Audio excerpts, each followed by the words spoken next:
పాపమునకు అటువంటి శక్తి ఉంది. ఇప్పుడు బయటికి రా, నువ్వు నీకు క్షేమం. ఒకవేళ పాపం బాగుంది, ఈ సినిమా బాగుంది, ఈ అశ్లీలమైన దృశ్యాలు బాగుంది, ఈ వ్యభిచారం బాగుంది, ఈ యొక్క జారత్వం బాగుంది, ఈ డ్రగ్స్ బాగుందని వాటిలోనే నువ్వు మునిగి తేలుతూ ఉన్నావా?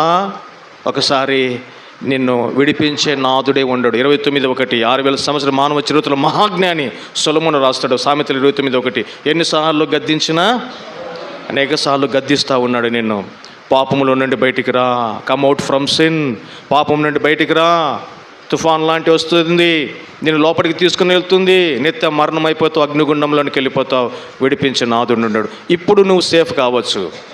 కొంచెం తిని గద్ద పైకి పోయింటే ఇంకా కొన్ని రోజులు బ్రతికుండేది. కానీ అక్కడే బాగుందని తిని తిని తిని ఎక్కువ రోజులు బ్రతకవలసినది అదే రోజే వెళ్ళిపోయిన పరిస్థితి. నీ ఆయుష్ను నీ చేతులారా పోగొట్టుకోబాకు. దేవుడు అనేకసార్లు తరుణాలు ఇస్తాడు. వాటిని చెవి జాతుల విడిచిపెట్టుకున్నావా, వదిలిపెట్టుకున్నావా, ఇంకా నిన్ను తప్పించేవాడు ఉండడు. ప్రేమైన సహోదరి సహోదరుడా, ఎన్ని రోజులు యేసు ప్రభు లేకుండా బ్రతుకుతావు? ఇదే చివరి అవకాశమేమో. నమ్మకంగా జీవించు, పాపము నుండి బయటికి రా, రక్షణ పొందు. ఒక్కసారి సిలువను చూడు. సిలువ దృశ్యాన్ని చూస్తే చాలు, నువ్వు రక్షణ పొందుతావు. బూదిగంతముల నివాసులకు అది ఒక ఆఫర్. ఏం ఆఫర్? బై 1 get 1 ఫ్రీ అని వస్తాను వెంటనే పరిగెత్తిపోతాం కదా. క్రిస్మస్ సీజన్లో, పండుగ సీజన్లో ఒకటి కొంటే ఒకటి ఫ్రీ. ఈ మంచి ఆఫర్, ఇది రక్షణ కొరకే ఆఫర్.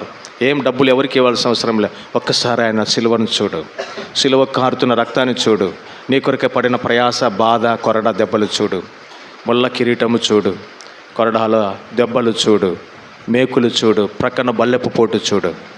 వీపంతా దున్నపడింది.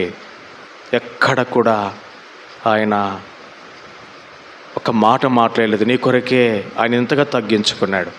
కారణం, నేను ఎంతగా ప్రేమించేవాడు ఆయన ఒక్కడే. నీ కొరకే పరలోకాన్ని సిద్ధపరుస్తూ ఉన్నాడు. ఈ లోకం శాశ్వతము కాదు. ఈ లోకం తర్వాత ఇంకొక జీవితం నీకుంది, అది నిత్యము బ్రతుకుతావు. ఈ లోకంలో తాత్కాలికమైనటువంటి ఈ జీవితంలో క్షణకాలము ఆ సుఖానికి అలవాటు పడి పాపంలో నువ్వు బ్రతుకుతూ ఉంటే ఒకరోజు వస్తుంది, ఇంక నేను విడిపించేవాడు ఉండడు. ఇటువంటి వాక్యము నువ్వు వినలేకపోవచ్చు. నీకు అవకాశాలు వచ్చినాయి, ఈ అవకాశాన్ని అందిపుచ్చుకో. ఒకరోజు వస్తుంది, అవకాశం కావాలని అనుకుంటావు, అవకాశం దొరకదు. ఇప్పుడు నీ మైండ్ నీ స్వాధీనంలో ఉంది. ఒకరోజు వస్తుంది అన్కాన్షియస్లోకి వెళ్ళిపోవచ్చు. బ్రతికి ఉంటారు కానీ భార్యను గుర్తుపట్టలేరు, భర్తను గుర్తుపట్టలేరు, ఏ ఊరిని గుర్తుపట్టలేకోకుండా బ్రతికి ఉంటారు అంతే. తన మనసు తన స్వాధీనం అన్కాన్షియస్లోకి వెళ్ళిపోతారు. అప్పుడు ఎన్ని అవకాశాలు వచ్చినా కూడా నువ్వు అందిపుచ్చుకోలేవు. ఇప్పుడు నీకు బుద్ధి జ్ఞానం ఉంది, నీ మనసు నీ స్వాధీనంలో ఉంది. దేవుడు ఒక అవకాశం ఇస్తూ ఉన్నాడు. ఎన్ని రోజులు పాపముతో ఆటలాడుకుంటావు? పాపం మహాభయంకరమైనది, పవర్ ఆఫ్ సిన్ అంటారు. అదే సామెతలు 14:34 ఈ మహాజ్ఞాని అనుభవపూర్వకంగా పాపం గురించి రాస్తాడు. చూడండి 14:34. పాపం ఏం చేస్తుంది? పాపమునకు బలం ఏంటి? ముందు వాక్యం చూద్దాం. నీతి జనములు ఘనతకెక్కుటకు కారణము, పాపము అవమానము తీసుకుని వస్తుంది. ఒకవేళ నువ్వు నీతిమంతురాలుగా బ్రతుకుతుంటే, నమ్మకంగా బ్రతుకుతుంటే, ఆ నమ్మకత్వం, ఆ నీతి, ఆ భక్తి, ఆ విశ్వాసము నీకు ఘనత తీసుకొని వస్తుంది. ఒకవేళ నువ్వు ఇంకా పాపంలోనే బ్రతుకుతుంటే ఆ పాపము నీకేం తీసుకొని వస్తుంది? అవమానం. నలుగురు నవ్వుల పాలు అయిపోతావు, 10 మందిలో పరువు పోతుంది. పాపం చేసింది నీవైతే నీతోనే పోదు అవమానం, నీ కుటుంబాన్ని తీసుకొని వచ్చి బజార్లో నిలబెడుతుంది పాపం. అంత శక్తి ఉంది పాపానికి. ఈమనా, అయ్యో ఈ కుటుంబమా అని ముక్కును మొయ్యలేసుకుంటారు. పాపం చేసింది నీవే కావచ్చు, కుటుంబానికి అంత అవమానం వస్తుంది. గెహాజీ ఆశించినాడు, తీసుకొచ్చుకున్నాడు. గెహాజీకి వచ్చిందా కుష్టు? సంతతికి వచ్చింది.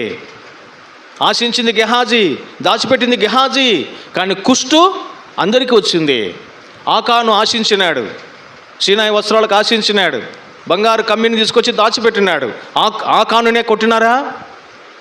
ఆకాను ఇంటి వారిని అందరినీ ఆ కోరలోయలో రాళ్లతో కొట్టి అగ్నితో కాల్చి వేసినారు. ఏం చేసింది తన భార్య, ఏం చేసినారు తన పిల్లలు? కానీ పాపమునకున్న శక్తి అది. భార్య పాపం చేస్తే భర్త పిల్లలకు వస్తుంది, భర్త పాపం చేస్తే భార్య పిల్లలు ఏడుస్తారు. సంఘంలో ఒకరు ఏదైనా కానిది చేస్తే సంఘానికంతా నష్టం, దేవునికి అవమానం వస్తుంది. అందుకే చాలా జాగ్రత్తగా ఉండాలి దేవుని బిడ్డలముగా. ప్రియమైన వారులారా, పాపమునకున్న శక్తి ఏంటంటే నీకు అవమానము తీసుకుని వచ్చేంత వరకు వదిలిపెట్టదు. అది నిన్ను నలుగురిలో నిలువబెట్టి, నీ కుటుంబాన్ని నలుగురిలో నిలువబెట్టి అవమాన పాలు చేస్తుంది. హైదరాబాద్లో ఒక కుటుంబం ఉంది, భర్త లేడు, మంచి ఆత్మీయురాలు ఆమె, కుమార్తె ఎంటెక్ చదువుకుంది, ఎంఎన్సీ కంపెనీలో మంచి ఉద్యోగం చేస్తూ ఉంది. శత్రువైన సైతానుడు ఆ అమ్మాయిని చిక్కించుకున్నాడు. మంచి విశ్వాసురాలు అమ్మాయి కూడా, ఎవరికి తెలియకుండా పాపంలో పడిపోయింది.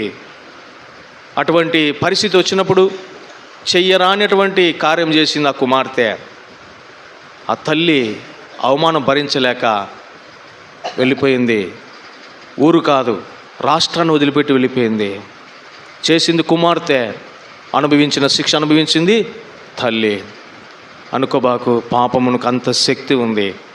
నిన్ను నలుగురిలో పెట్టి అవమానం పాలు, నిన్ను కుటుంబాన్ని అవమాన పాలు చేయకమునిపే పాపం నుండి బయటికి రా, నీకు క్షేమము, రక్షణ పొందు, పరలోకం నీ సొంతమవుతుంది. రక్షణ పొందిన మన సంగతి ఏంటి? దేవుడు మనల్ని నమ్మకంగా ఉండమంటా ఉన్నాడు. ఉంటున్నామా? నమ్మకంగా ఉంటున్నామా? నమ్మకమైన వారినే ఆయన కనిపెడతా ఉన్నాడు. 101వ కీర్తన 6వ వచనం నిన్న చదువుకుంటూ వచ్చినాం. నా యుద్ధ నివసించినట్లు దేశంలో నమ్మకమైన వారిని నేను కనిపెడతా ఉన్నా. మర్చిపోవద్దండి మీరు వాక్యాలను. నేను మళ్ళీ ఫోన్ చేసి అడుగుతా, మర్చిపోతే ఎట్లా? వాక్యాన్ని మర్చిపోవద్దండి, వాక్యాన్ని చదువుతూ ఉండండి. మీకు బాగా చెప్తాను నేను. ఒక రోజుకు 1 గంట టైం స్పెండ్ చేయండి. ఒక రోజుకు 1 గంట టైం స్పెండ్ చేయండి.